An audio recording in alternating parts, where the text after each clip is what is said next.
और पूरी ताकत के साथ जो जन विरोधी नीतियां हैं सरकार की, चाहे वो किसान की हो, खाद नहीं मिल रहा, बीज नहीं मिल रहा, धान केंद्र नहीं, धान नहीं खरीदा जा रहा, अस्पताल में वो बच्चे मर रहे हैं, 10 बच्चे जल के मर गए, 8 बच्चे बाद में मरे, पूरी तरीके से नाकाम है सरकार। चूँकि फर्जी इनकाउंटर आप देख सकते हैं, मंगेश यादव के बारे में पोस्टमार्टम रिपोर्ट आ गई, उसके शरीर पर चोट लगी हुई है, वो आप देख सकते हैं। तो ये केवल और केवल सरकार और अपनी चीज़ों को, नाकामी को छिपाने के लिए एक सत्र तो छोटा कर रही है, दूसरा ये केवल और केवल अपनी चीज़ों को मनवाने के लिए काम करती है। और राहुल जी को उन्होंने बाकायदे लेटर लिखकर बुलाया है अपने आने के लिए। तो वो जो पीड़ित परिवार से वादा सरकार ने किया था, कोई सरकार ने वादा पूरा नहीं किया। राहुल जी वहाँ गए हैं और राहुल जी को पीड़ित परिवार निश्चित तौर से अपनी सारी चीज़ों को बता रहा है कि हम सब लोग एकजुटता के साथ काम कर रहे हैं। इनके जो बीजेपी जो फेल है, जो अत्याचार अन्याय है, इसके खिलाफ हम लोग सड़क पर खड़े हैं। जहाँ बाई इलेक्शन हुआ, हमारे कांग्रेस के लोगों ने हर जगह उनकी मदद की। अब मेरे पास फ़ोन आया, नफीस सोलंकी जी मुझे फ़ोन करती हैं, कानपुर की कैंडिडेट जो जीती हैं, शुक्रिया अदा करती हैं, धन्यवाद देती हैं। इसका मतलब कि कांग्रेस के लोग पूरी तरीके से इंडिया गठबंधन के साथ और जो समाजवादी पार्टी लड़ी उसके साथ खड़े। उत्तर प्रदेश कांग्रेस अध्यक्ष अजय राय मेरे साथ मौजूद हैं। अजय राय जी, एक बड़ा घेराव का ऐलान आप लोगों ने किया है। 16 तारीख से सत्र शुरू हो रहा है, 18 को कांग्रेस विधानसभा को घेरेगी। कई सारे विषय, युवाओं से लेकर स्वास्थ्य तक, क्या मुख्य एजेंडा है कि ये घेराव हो, और ये अंदर भी होगा क्या सरकार का घेराव? नहीं, देखिए, ये 18 तारीख को हम घेराव करने जा रहे हैं और ये 18 तारीख को लखनऊ चलो, और ये पूरी तरीके से हमारे कार्यकर्ता बलिया से लेकर जो बिहार का बॉर्डर है और पूरे दिल्ली बॉर्डर तक कार्यकर्ता, ग्रेटर नोएडा, गाजियाबाद, सारे लोग, इस तरफ बहराइच नेपाल बॉर्डर से लेकर मध्य प्रदेश बॉर्डर तक, सभी पूरे प्रदेश के 75 जिले के लोग उस दिन रहेंगे।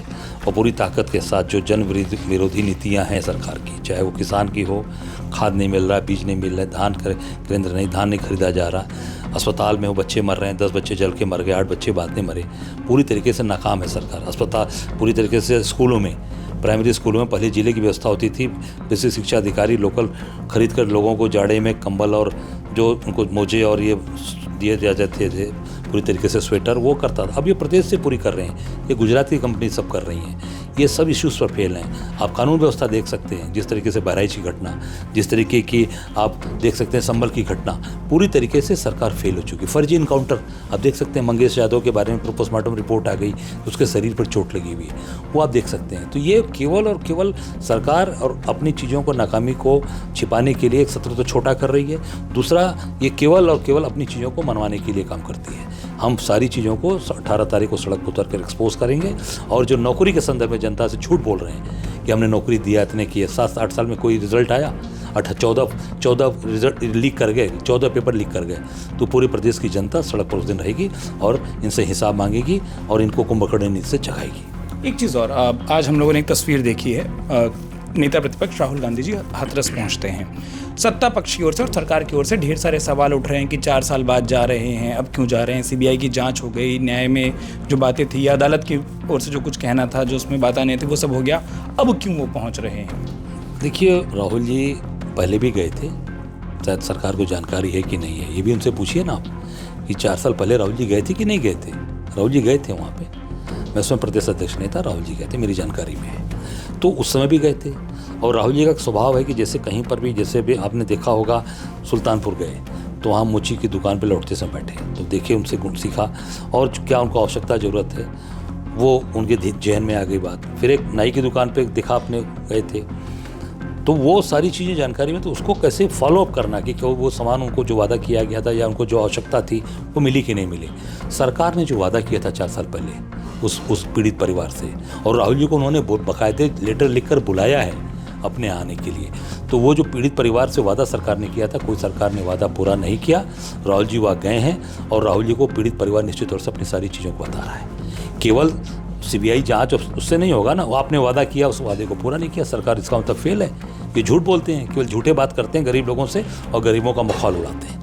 आज राहुल जी वो सारी चीज़ों को देखें अपने आँख से। एक आखिरी सवाल, उत्तर प्रदेश में अजय राय की सक्रियता और नेता प्रतिपक्ष राहुल गांधी की उत्तर प्रदेश में सक्रियता, इसको देखते हुए कुछ एक खबरें एकदम से चलने लगती हैं। आपने वो मीडिया रिपोर्ट्स देखी होंगी कि क्या 2 पार्टियां अलग हैं, जो गठबंधन की बात होती है। इंडिया गठबंधन ज़मीन पर एक है या सिर्फ जुबानों पर एक है, उसको लेकर आपकी तरफ से कोई एक विचार सामने आ जाए बेहतर हो। लेकिन इन सक्रियताओं के बाद ना होता है कि एक ही पार्टी अलग लड़ना चाहती है। देखिए, मैं तो नहीं कहना चाहता हूँ कि हम सब लोग एकजुटता के साथ काम कर रहे हैं। इनके जो बीजेपी जो फेल है, जो अत्याचार अन्याय है, इसके खिलाफ हम लोग सड़क पर खड़े हैं पूरी तरीके से। और चुनाव में आपने देखा हम एकजुटता के साथ खड़े रहे हैं, एकजुटता के साथ उनके जहाँ भी उनके कैंडिडेट थे, हमारे सभी जगह कैंडिडेट ने मदद किया। अभी आप देख सकते हैं जहाँ बाई इलेक्शन हुआ हमारे कांग्रेस के लोगों ने हर जगह उनकी मदद की।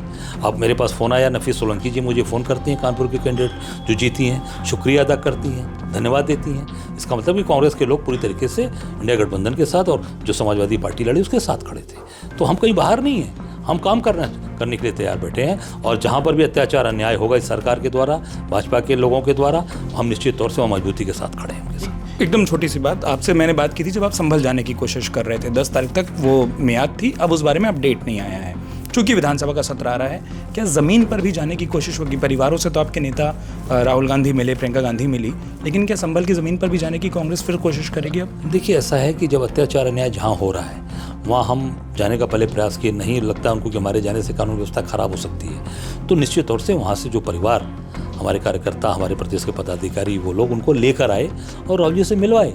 मैं समझता हूँ कि उनकी जो सारी चीज़ें हैं वो जानकारी इनको हो चुकी है और मुझे लगता है कि वो उस पर हम लोग आगे मिलकर काम करेंगे। अगर ज़रूरत हमारी होगी या वहाँ पर निश्चित तौर से वहाँ की तरफ से जैसे समझ में आएगा तो कांग्रेस का एक ही कार्यकर्ता उनके साथ खड़ा रहेगा। बहुत शुक्रिया कांग्रेस प्रदेश अध्यक्ष अजय राय, जिन्होंने संभल से लेकर हाथरस और उसके बाद 18 तारीख को होने वाले घेराव से लेकर सभी विषयों पर बात की। अमर उजाला को अपना वक्त देने के लिए बहुत बहुत शुक्रिया, बहुत बहुत धन्यवाद। अगर आप ये वीडियो YouTube पर देख रहे हैं तो हमारे चैनल को सब्सक्राइब करें और बेल आइकन को दबाना ना भूलें। अगर आप Facebook पर ये वीडियो देख रहे हैं तो हमारे पेज को लाइक करें।